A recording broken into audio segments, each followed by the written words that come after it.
Sonte nuk jemi thjesht në një event parfumerie, po jemi në një event ku kujtimet takohen me aromen. Le Parfum Niche Albania ka sjellë në Tiranë një nga emrat më të komentuar të botës së parfumeve niche, parfumerin francez Florian Pontier, i cili prezanton koleksionin e tij artistike të parfumeve. Sot, në një kohë ku ne vlerësojmë më shumë vibe-in, energjinë, aurën se sa aromen, këtë pikë pyetja, a mund të ndryshoj aroma ose parfumi në mënyrën se si perceptojmë njerëzit? Hajde ta zbulojmë së bashku. Sa e mirë.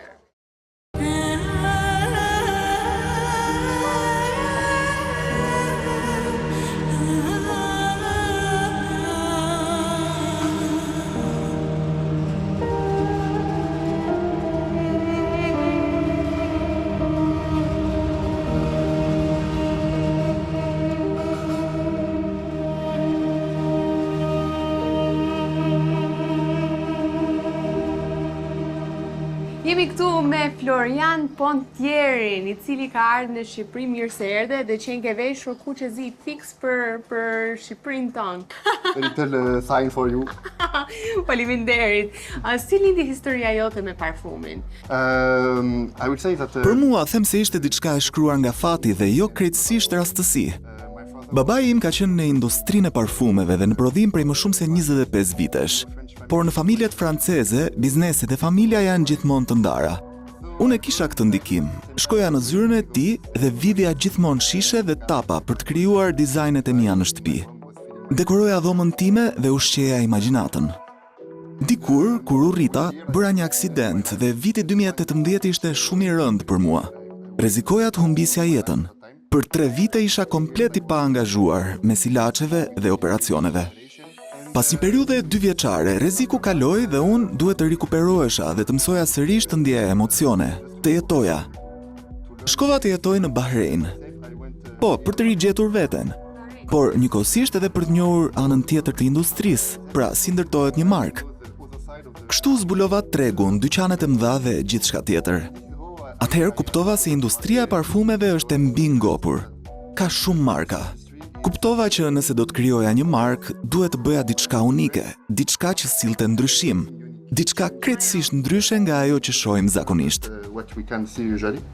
Një bë viral, nëse mund ta themi me këtë term, një bë trend. Çfarë të ndihmoi ty?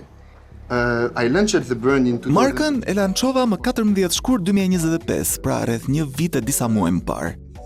Ideja jonë filloi nga paketimi, siç mund ta shihni. Marka është shumë tërheqëse vizualisht. Ideja e parë ishte të tërhiqnim njerëzit përmes pamjes. T'i bënim të pyesnin, çfarë është kjo?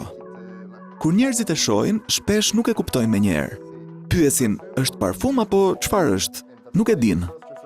Mendova se mënyra më e mirë për të lidhur njerëzit me universin tim ishte të flisja për udhëtimin dhe të krijoja një lidhje me të gjithë. Kjo ishte ideja e koleksionit të parë, Flo 97. Unë jam nga Parisi, por nuk doja të vendosja Parisin si emër, sepse kur mendon Parisin, të vjen menjëherë ndërmend Kulla Eiffel.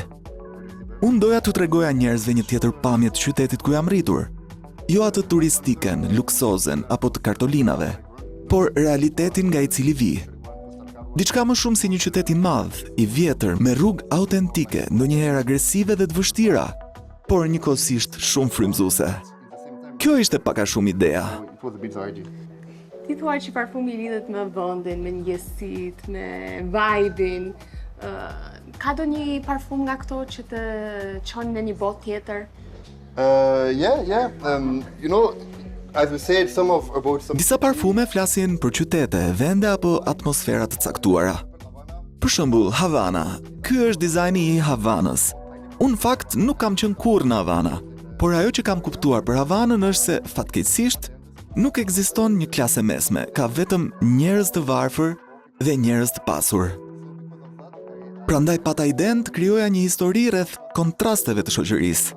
Ke shtëpinë e varfër që shihet këtu dhe shtëpinë e pasur që shihet këtu. Por kur e merr shishen dhe e kthen përmbys, të pasurit zbresin poshtë dhe të varfrit ngjiten sipër. Rruga bashkohet dhe krijon një mesazh për fuqinë e ekuilibrit dhe rëndësinë e të jetuarit së bashku. Ne e perceptojmë parfumin si beauty, luxury. Në të vërtetë çfarë është? For me, it's emotion. Për mua, gjithçka është emocion.